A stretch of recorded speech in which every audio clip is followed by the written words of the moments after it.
સુરત શહેરના સૈયદપુરા વિસ્તારમાં ગેરકાયદેસર રીતે યુવક પશુ રાખતો હોવાની બાતમી મળતાની સાથે જ ઝોન 3 અને લાલગેટ પોલીસ દ્વારા રેડ પાડવામાં આવી હતી, જેમાં 10થી વધુ પાડા મળી આવ્યા હતા.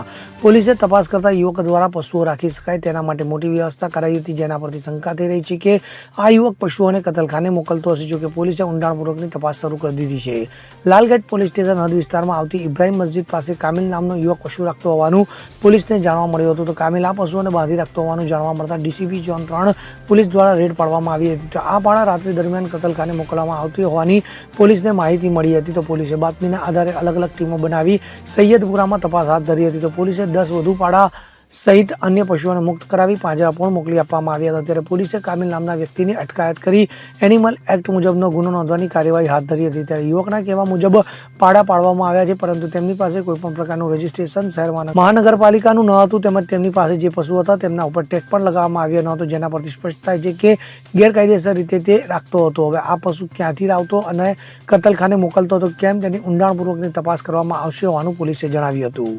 Bureau report CN21 news. હવે જુઓ દેશ દુનિયાની તમામ ખબરો તમારી આંગળીના ટેરવે. ઉઠાવો મોબાઈલ અને Google Play Store પરથી ડાઉનલોડ કરો અમારી CN24 ન્યૂઝ મોબાઈલ એપ.